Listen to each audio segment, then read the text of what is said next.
watch it crumble, see the drowning, watch the fall. I feel just terrible about it. That sarcasm, let it burn. Gonna make a toast when it falls apart. I'm gonna raise my glass upon my heart. Then someone shouts, that's what they get. For all the years of hit and run, for all the people who bet on VH1, when it all their money go, don't we all know? Parasitic music industry, as it destroys itself, we'll show them how it's supposed to be. Welcome to The Broken. I am Kevin Rose. I'm Dan Huard, also known as Double D. This is our first episode ever. Sure is. This is a little different than your average computer show. This is a little underground. It's a little shady. It's a little borderline illegal, but we like to call it The Broken. Let's get things started off right. This is how we like to do it. There we are, paper bag style. And cheers to that. Yeah. Let's give this a little go. It needs another sip. That's all right. That's all right. We got a great show for you today. Today we are going to be showing you wireless hacking. We're going to be showing you wireless cracking if you want to crack those wireless WAPs out there. We got a lot of good stuff. What else we got going on the show? We have Ramsay with a hacker tip. Ramsay with a hacker tip. Ramsay is awesome. You're going to love him. He's coming up in just a couple minutes. We also have something that's really cool. We're going to show you how to get free pizza for life using social engineering. This is really cool. You're definitely going to want to check it out. It's coming up. But let's start things off with a little wireless hacking. Let's do it. And another drink.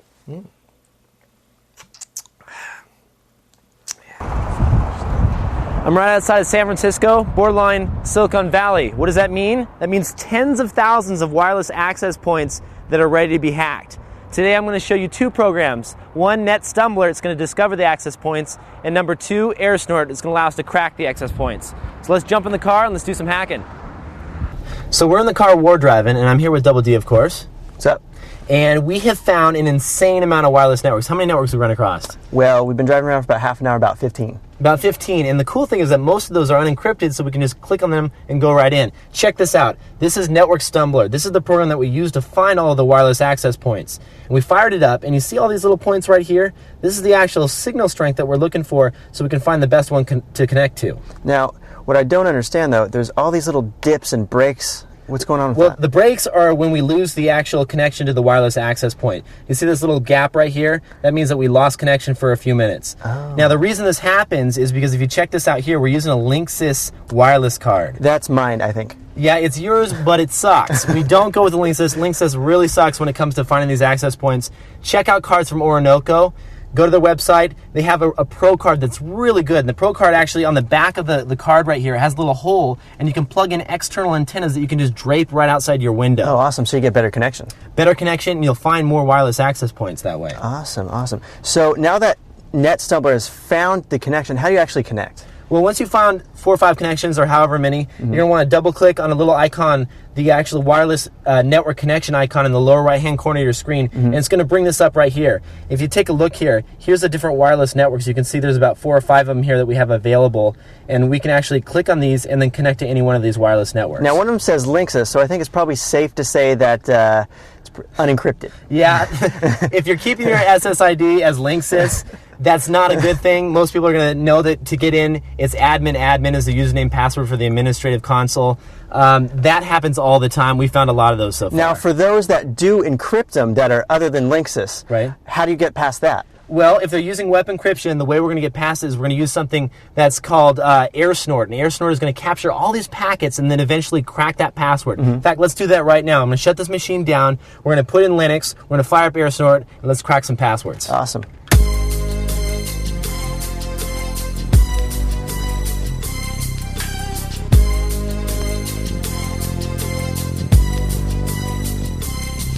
As I walk through the valley of the shadow of death, I take a look at my life and realize there's nothing left. Check it out, Knoppix STD, one of my favorite distros of Linux. I'll tell you why. Download the ISO image, check it out, burn it to a CD, and then throw it into your laptop. What you do is you don't even have to install Linux because it automatically just comes right up, boots and runs right off the CD. After you do that, check this out. I'm going to fire up air snort right here. What air snort is going to do is going to capture all those packets of information, and it's going to try and break the encryption. Eventually it'll break the encryption. Cool. So is there any like advanced configurations you have to do for the cards? Well, what you have here is, check this one out here. This is a Linksys card, which is the one we were talking about earlier. Not so good, but good in this case because it's running the Prism 2 chipset. Prism 2, very generic chipset. A lot of different card companies use it. This is going to work perfect with air snort right out of the box. Also, the Cisco cards work great with air snort as well. But the one thing, the Orinoco cards, they need a patch driver. So you have to download a separate driver, but the cool thing is that Knoppix STD has that patch driver right on the disk. Okay, so out of the box there might be some configurations, but probably minor.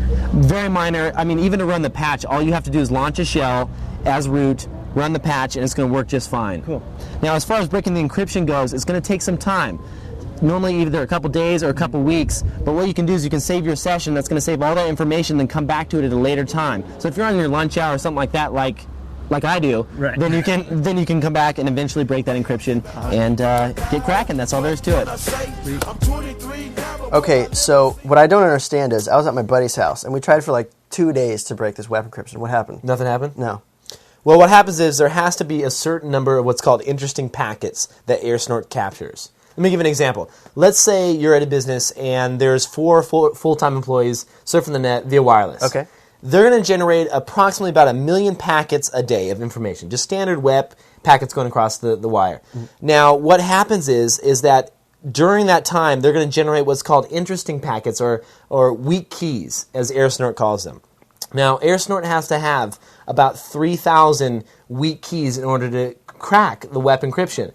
Now, let's say there's 4 full-time employees. They're only going to generate about 120 weak keys per day.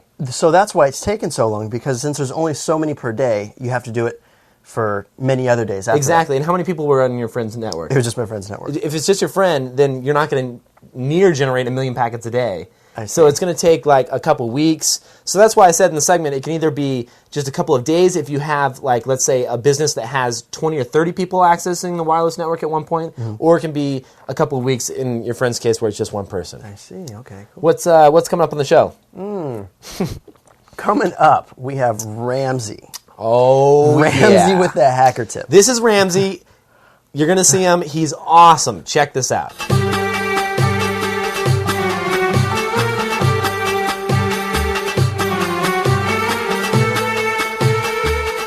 Hi everyone, my name is Ramzi. Today I will teach you how to download Whereas. The software I use is Kaza, the K++. Edition, I like Kaza. Why? Light because it is ad-free and no spyware. Okay, let's find somewhere as. I will search for Bunzi Buddy.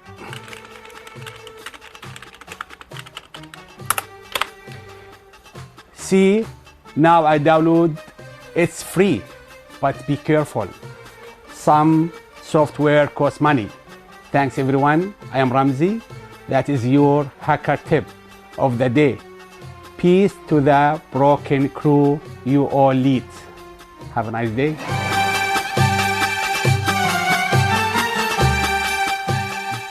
Ramzi, thank you very much for that hacker tip. You leet, Ramsey. You leet too.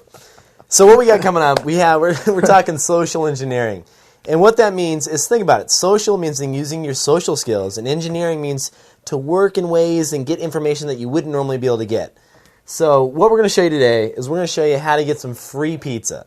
Very basic, but it gives you the good groundwork, good concept of exactly how social engineering works. That's great. So let's check it out. It's 12:37 p.m. What does that mean? It's lunchtime. Right over my shoulder is a pizza. Now what we're going to do is I'm going to wait outside the pizza place and wait for someone to go inside. I'm going to follow them in, acting like I'm with that person. Now the most important piece of information that we're looking for is their name. So we'll listen and see what name they place the order under. Let's do it.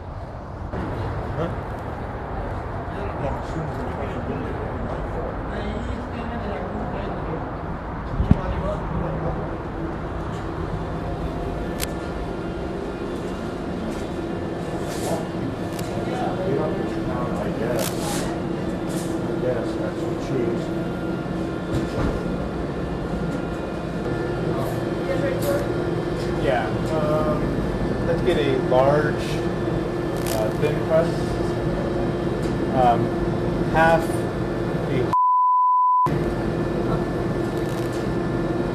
and half Canadian bacon and pineapple. I don't have Canadian bacon. I have ham and bacon. You know, ham and pineapple. Anything else? Two. Here to go. To go. And What's that?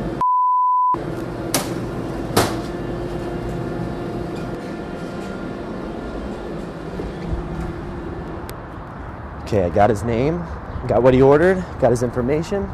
Let's go make a phone call. So we're back at the house, phone in hand. Now what we have to do is we have to outsmart our target. And in this case, our target is the manager of the local pizza shop.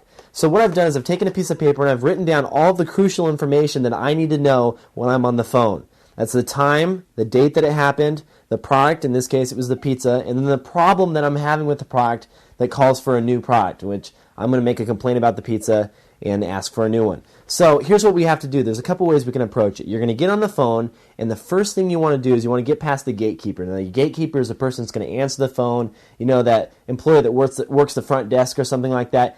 Get past him or her. In this case, it's probably going to be a her since we've already seen her. And we're going to want to go straight to the manager. So first thing, right off the bat, can I speak with your manager? After we do that, we got to start talking to the manager, present a problem, and then ask for a solution. Say, well, what can you do for me? And then if you don't like the solution, if they say we're just going to give you a discount, push a little harder until we can actually get the pizza that we want. So this will apply to all different types of social engineering. Let's give it a try.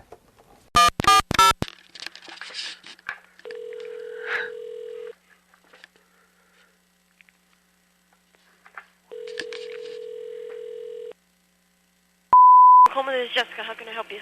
Yes, can I please speak with the manager, please? Sure. Thank you.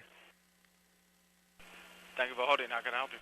Yes, I was in here just about a half hour ago and picked up a pizza. And the toppings, the bacon that you put in there is like extremely rock hard. It's like so hard I don't even want to give my brother some. I was eating a slice of it and it could probably like chip his tooth. It's that bad. Did you guys, do you know if that's like it was cooked too long or what might cause that? I have no clue. Was it for a pickup or a delivery? It was for pickup. It was a pickup? Yeah. I just wanted to call and let you guys know about it, just because I wouldn't want anybody chipping it. It was the bacon? Yeah, it was. I got a half and half pizza. One was Hawaiian on one side, with like the pineapple, and the other half was. It's not called meat lovers, but it's equivalent to that. What do you guys call it? I can't remember. I don't know if it was it. Yeah, it was. And it's got like big thick chunks of bacon, but they're like little rocks almost. They're like really rock hard. I mean, it's definitely bacon. It's just really rock hard. All right. Okay. So I just want to let you guys know about that. Is there any way I could get some type of comp towards a half a pizza or something that the pizza that I'm not going to eat, or? Did you want to come back down and get something, or? Could I? That would be awesome if I could. What would you like? I'll just take the Hawaiian kind with the. I know you guys don't have Canadian bacon, but the ham and pineapple. Yeah, exactly. It was under the name of the girl that was taking our order at the front counter, I believe, when we came to pick it up. I'm not sure if we told them or not, but. So you just want the whole thing to be ham and pineapple? That'll do it. Okay. All right. So how long should I wait then? Maybe about 10, 15 minutes. Thank you very much. All right. Bye-bye. Bye.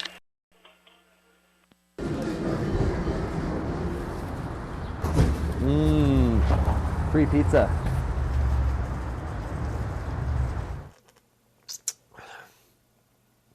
If you want to know more about social engineering, I recommend this book right here. This is The Art of Deception by Kevin Mitnick. It's an awesome book filled with all kinds of good stories and information. He's really the master at this kind of stuff, so definitely check it out.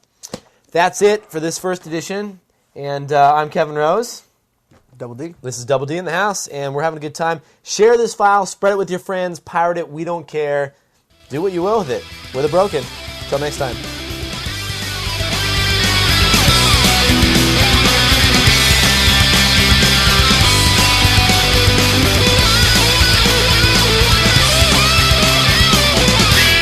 That is your hacker tip of the day.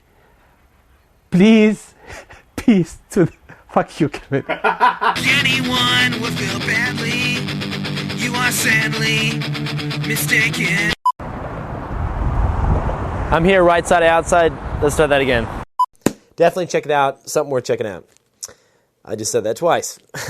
I'm getting drunk. Okay, so if you want to know more about social, ready? If you want to know more, I'm getting drunk. Okay, here we go. Okay, ready? You ready? We should just play this. Like, we should totally play this. Okay. You want to know more? You want? Hold on. We're gonna definitely play this. This is gonna be in there. Okay. You want to know more about social engineering stuff? We've had a good time. We hope you share this file. Put it on Kazaa. Put it on LimeWire. Give it to your whore. There. Not to your whore. Damn, this was good. Fuck. This was good. Hello again, my fellow hackers biatches. I am Ramzi. Thank you. Dan. Kevin started. Yeah, but you can't laugh. Fuck, he's not good to work in the TV. Kick him, fire him, guys.